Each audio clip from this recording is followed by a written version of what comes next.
With me in the studio is James Fallows from the Atlantic magazine. James Fallows, that speech by Mike Mullen, I guess, was noteworthy because, of course, speeches have not been part of the New York commemoration. Yes, we were talking just a few minutes ago about how striking it was that in New York, with the current president and the past president there and the mayor and all the other political dignitaries, the focus was exclusively on the human loss and the commemoration and the family ties, etc. So it was striking to me to hear Admiral Mullen, who is a politically very sophisticated character, has been a very effective chairman of the Joint Chiefs, making what was, in a sense, a more political speech than we'd heard in New York.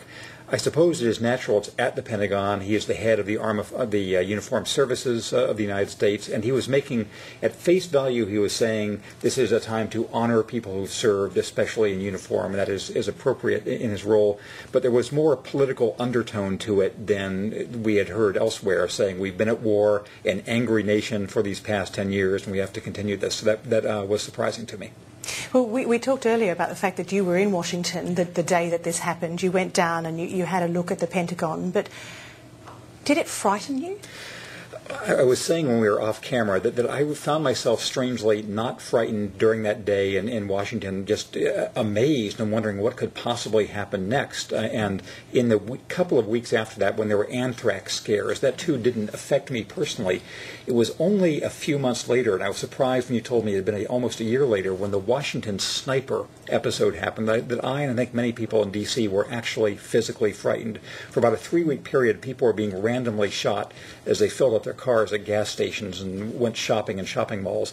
And that was the first time I began to feel some actual menace. And it makes you think that if terrorists had a shrewder understanding of the makeup of modern consumer society, they'd be going for more shopping malls and that sort of part of routine life as opposed to these big trophy targets, of which the World Trade Center was the most of all. So did it really change life for those in Washington like it did for many in New York?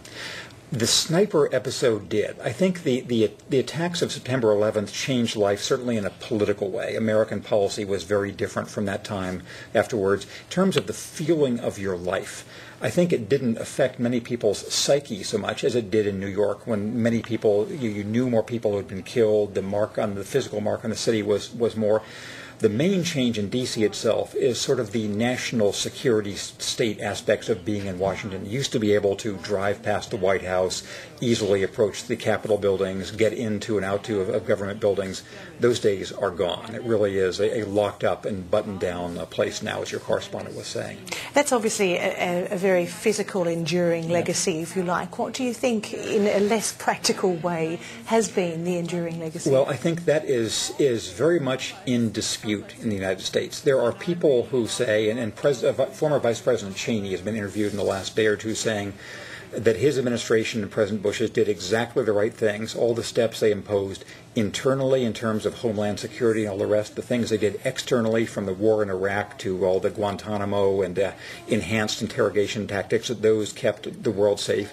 There are many other people who say that the nature of America has been affected in a way that we might use this 10th anniversary to try to redress. So I think it's striking that at the New York ceremony in particular, we're not getting into what is a very live and very fundamental debate going on about how the United States has been changed by these 10 years. And when you say affected in a particular way, do you mean that terrorism became the dominant force fighting terrorism? I think that there was a couple-year period after the 9/11 attacks where a large number of people said that the existential challenge for the United States for the foreseeable future would be the war against terror.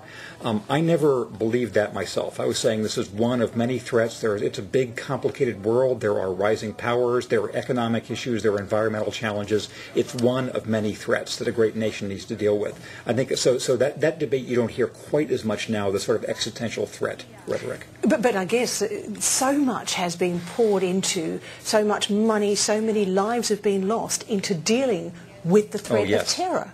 How do you withdraw from that? Well, that is the question that the inheritors of the leaders of all the Western countries now are trying to figure out. And I think that President Obama, to his credit, seems to be managing some kind of backing off from the commitment in Iraq.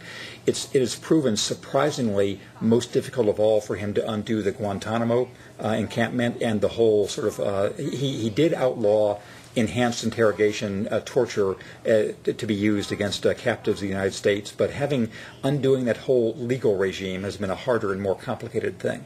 What do you think are the other challenges, if you like, that if terrorism has rated as the challenge and really there should be other challenges there, what are they and how do they work their way into a list? Well, if we were to think of the perhaps incalculable, let's say in the trillions of dollars the United States and allied countries have spent in Iraq and Afghanistan and on homeland security, if that had not been committed that way, what it might mean on economic stability around the world, on dealing with climate issues, which I think are going to be a major challenge for all of our countries in the next generation, dealing with equality and inequality. Every society around the world, I've been living in China for a long time, has been having these polarizing forces which strain the social fabric everywhere. So you could have, entirely without the 9/11 attacks, you could drop a big list of things that all of us would demand our biggest and best efforts, and those are still there. And do you believe America would have been safe? It's been noted by many that there has been no attack on America in the past 10 years. There's a debate that we could spend many, many hours going into. I was against the Iraq War because I thought on balance it made the U.S. less safe rather than more safe in terms of the commitment it would involve for many, many years and all the sorts of hostilities it might engender. So I am glad, as you are glad, that Australia, the U.S., most countries have not had any major attack in the last 10 years. The question is this the optimal way we could have defended ourselves? And that we will debate for a long time. Indeed, we're debating it tonight, James Yes. Fallows. Thank you again. Yeah.